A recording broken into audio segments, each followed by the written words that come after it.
Ladies and gentlemen, please join me in welcoming your hosts of the #1 podcast from coast to coast, Mind Your Damn Business, Mexic La Familia, and Philly Dark One. She's in my what's up? What's up? Welcome back to podcast number 3. Yes, sir. Welcome back, y'all. We hope y'all missed us like we missed y'all. Welcome back to our podcast, Mind Your Damn Business. And I'm Philly Dark One. It's your boy Mexic La Familia. Yeah, and we in the building. We cooking. Fry that chicken, baby. Fry that chicken. Yes, sir. Frying that chicken. Fry that chicken. The chicken don't want to fry, y'all. The chicken don't want to fry. Go right. Frying that chicken. We're frying it. Okay, we frying it now. Yeah, we back at it. What's up? Yeah, we back in the building. Yo, we got a special guest, y'all. We want to get right to it. We ain't gonna beat around the bush. We got Philly's own big brother, the big boss of Philly. We want to, I call him my big brother because he is my original blood brother. But so, Philadelphia, we call him Mr. Philly. They call him Mr. Philly? Mr. Philly, yeah, he in the building today. And I just want to introduce him to y'all. Everybody introducing Charlie Mack. What's up, baby, my big brother? What's happening? What's up? What's up? I don't know. Hopefully we'll mind our business today. Hopefully we'll mind our damn business. Yeah, that's what we doing. Hopefully I won't get in my damn business. We will. We tried that, but that's our specialty. We'll see. I like that.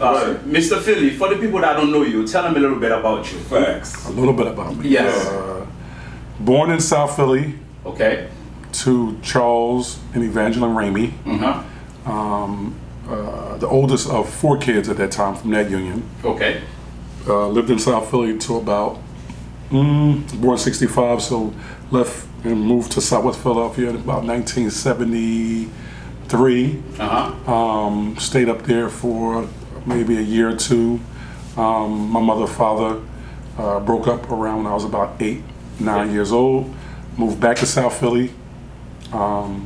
Stayed down there for another probably 2 or 3 years maybe.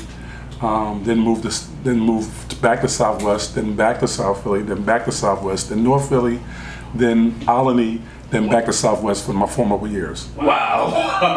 That's why they call him Mr. Philly. Facts. They called us the Genie family. The Genie family. Yeah. What did they call us? What did they call us? Black Gypsies. Black Gypsies. Yeah, Black Gypsies, man. That was before my time. Man. I was born and raised in Haiti. Yeah. So it's a lot of things I don't know, man. Ça passe. Napolé. Mr. Charlie, man, when I first moved to Philly. You don't have to call me Mr. though. Okay, I don't have to call you Mr. Okay. Yeah, don't call me Mr. All right, Charlie. Okay, Charlie. We brothers. All right. If you're a brother to my brother, then you're my brother. I like that. There we go. When I first moved to Philly, I used to throw parties. So my main goal was to meet you. That was over 20 years ago, man. Wow. Your name ringing bell. You was doing a lot in our community. Wow. So me sitting here, you in front of me, I'm doing my interview with you, man. Yes, sir.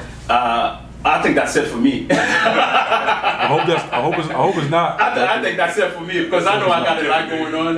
That's only the beginning. It's only the beginning. I like that, man. But I got Mr. Charlie. Mr. Charlie, I want to ask. Sorry, man. It's all about the respect, man. It's all about respect. It's good. I appreciate that. We got respect too. I appreciate that. All right. I'm your brother. All right, Charlie. All right, man. City of brotherly love. I'm the big brother. That's it. So I see you doing a lot of things in the community, yes, right? Can I say what made you stop? Because I know you to the basketball. What made me stop? I ain't gonna say I stopped. I put a comma on it just for a minute. Just put a little comma on it, take a little break. Okay. And the reason why I took a break, because again, I'm big on conviction and purpose and sincerity. And if I believe that I can't deliver on the level I want to deliver on, then I can't sell somebody something or, present something that I don't believe in my heart. You know what I mean? And I think that we live in a very demonic, spirited, city at this point, right? And in this world too, right? So the way I look at the world, and then in particular our city, is that our babies are being plotted on, right? Yes. So we're 20% of the population, right? But we're 70% of the penitentiary. That's extremely disproportionate in terms of what's going on, right? Yeah. So you think about it, if you purchased a building, an 800-unit building, right? If you purchase that building, what you looking to have? Tenants, okay? And so what happens with the penitentiaries here in the state of Pennsylvania is they're building these multi-billion-dollar prisons and closing down schools, education institutions. They're looking for residents, right? Looking for residents that look like me and you and my brother, right? So for me, I did this event called 10,000 Men, and I asked 10,000 black men to come out and have a meeting about the state of our community, right? Because again, like for me, when men decide enough is enough, enough is enough, and when black men decide enough is enough is enough, right? And so, the coin phrase that y'all actually use for your show, we're minding everybody else's business, but we're not minding our own business. Our own business. Our own damn business. Okay? and so for me, I think that we've lost that way, right? But it's by design though, right? It's by design, right? Because you think about, like you said, you came here, how you been 20 years, right? Yeah. You absolutely know a few kids, probably a lot of kids that haven't, what area did you grow up in? Alney. So we lived on 10th and Table Road. Okay. And I went to Alney too. Okay. So think about it like this. Let's think about from Champ Loss to Logan, okay? There's kids that grew up in that neighborhood that never been down Center City, ever. There's kids that been up there, never been off a 5-block radius, ever. Facts. Right? Watch this. Where in the hood do they manufacture assault rifles? Right? Yeah. Okay, you see all these gun buybacks, you see all these turning guns in and the gun this and gun that. But there's more guns in the hood than there anywhere, right? So to me, the way I see it is they're delivering guns like they're delivering Amazon packages. And that right there don't sit well with me.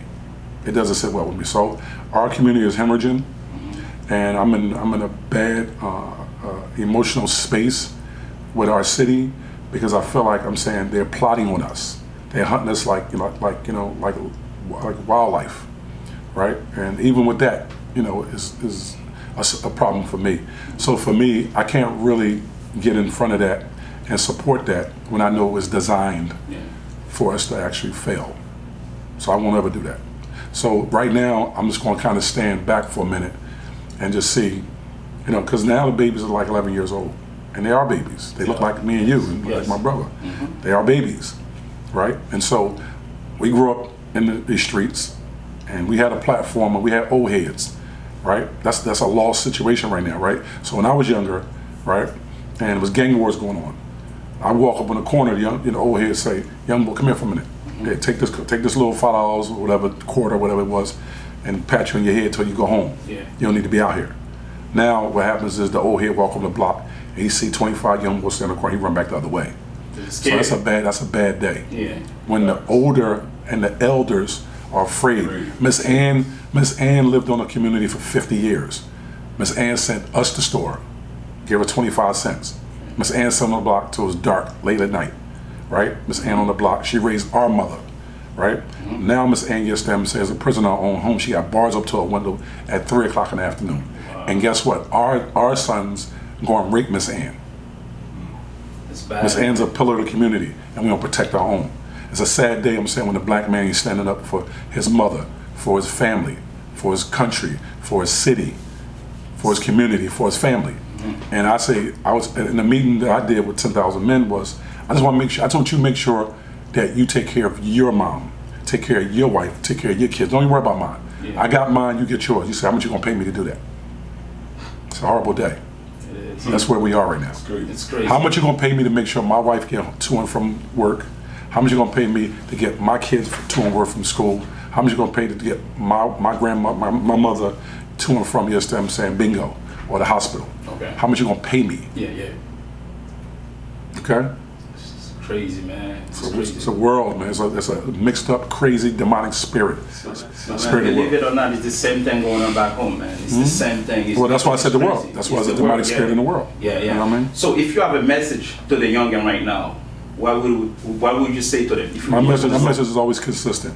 I'm saying anything you can conceive, you can achieve, right? Yeah. And everything that you can actually conceive, for the most part, I'm saying there's somebody that wrote about it, or there's a professional, professional, that's actually has done it. Okay. So you can get information. There's no reason for you to be, I don't call people stupid, I say not knowledgeable, right? So now you have Google, you have the internet forever. Now you got AI, okay? That's the problem. So now you have AI, right? So again, as remarkable of a device and technology as it is, it actually makes us, I'm saying, you know, weakens us, because everything's a muscle. Yeah. So if you don't condition it, you lose it. So it's making you become, just, I'm saying, dependent upon. Yeah. You know what I mean? This technology. Mentally weak. But it makes us weaker. Yeah. Don't make us strong. You know what I mean? Yeah. One of my questions was, how did you get started in hip hop? How did I get started in hip hop? So we have a gentleman that, of course, you're aware of. His name is MACK Covington. And MACK Covington was with a group back in the 70s called the Philly Devotions. Okay. And then he left the Philly Devotions and started his own label, April Records, and he put out his album, his single career, he did through April Records. Okay. And at the time, I'm saying hip hop, of course, at this stage is 7 years old, so it's still a baby, right? But I'm very much so of that era. You know what I mean? I'm actually 7 years old when hip hop was born. Oh, wow. Hip hop was born August 11th, 1973. I'm 7. And so 7 years later, I'm 14. And so this is my oxygen, this is my light. And so when he talked about launching a label, it was natural that I wanted to get involved in the music business. So I asked him, you know, would he entertain, you know, putting out rap records? Yeah. And he was with it. We had a gentleman with us named George. And at the time, the Cabbage Patch Dolls were a big thing. And we did a record called Cabbage Patch Scratch. That was my first record that I got involved in, Cabbage Patch Scratch by Gorgeous George. George Davis, God rest his soul. So that was my entry into it. And then from there was a group called G5. And contrary to people's belief, that was actually my first group I did security for in 1983. Okay, and they had a record based on the Sixers winning the championship. It was called 454. And of course we won the championship that year, and the record had some lukewarm success locally here. And that was my first entry into working with someone outside in a security capacity. And so that's actually my entry into hip hop. Wow. That was actually more extensive than what I thought it to be. I mean, that's crazy, because you're my brother, and our first answer I thought you was going to give me was Will Smith. No, that's not. Yeah, that's crazy. That's 1987, 86. Yeah, no, I get that, but it was like, I forgot all about the connection with Hope Matt and everything, and George and the Cabbage Patch Scratch. That's crazy. Yo, what you saying Will Smith, man? Let me ask you something. I see Will Smith say something. Charlie Mack first coming out the limo. First out the limo. What's that mean, man? Just I'm saying, you know, we pull up somewhere and there's 6 of us in the car. Charlie gonna get out the limo first to make sure, you know what I mean, as we say, the perimeter is secure. Okay. So that's what that means. So I was watching Charlemagne and Jazzy Jeff talking about you. Okay. I heard they said you used to smack people around. Is that true? I mean, you know, again, I'm saying, I'm here, I'm a peaceful brother. Yes, Okay. I'm saying, but I'm saying, let's talk about peace, though. Oh, okay. No. Okay. No, All right. let's break down peace. Okay. I'm a peaceful brother. I like that. We're gonna live in it. We're Okay. gonna rest in it. We're gonna have peace. All right. Yeah. Lead by that. One thing for sure about everybody, we got a past, we got a now, and we got a future. Yes, You know what I mean? yes. And that's probably what's the past. You know what I mean? Yeah. But while we on that, Will Smith, what's your relationship with Will right now? Much of a brother, like a little big brother, I call him. You know, I mean, a lot of ways he's wisdom beyond the years even that I am, because we're 3 years apart. Much of my brother, my biological brother, Ray, Philly dark one. You know what I mean? They're the same age. You know what I mean? His birthday's in September. His is in January. Oh, okay. So he's actually older than Will. And we both attended the same high school. Yeah. So I this is much of a brother, you know. It's a brother. I always tell people you can choose your friends, you can't choose your family.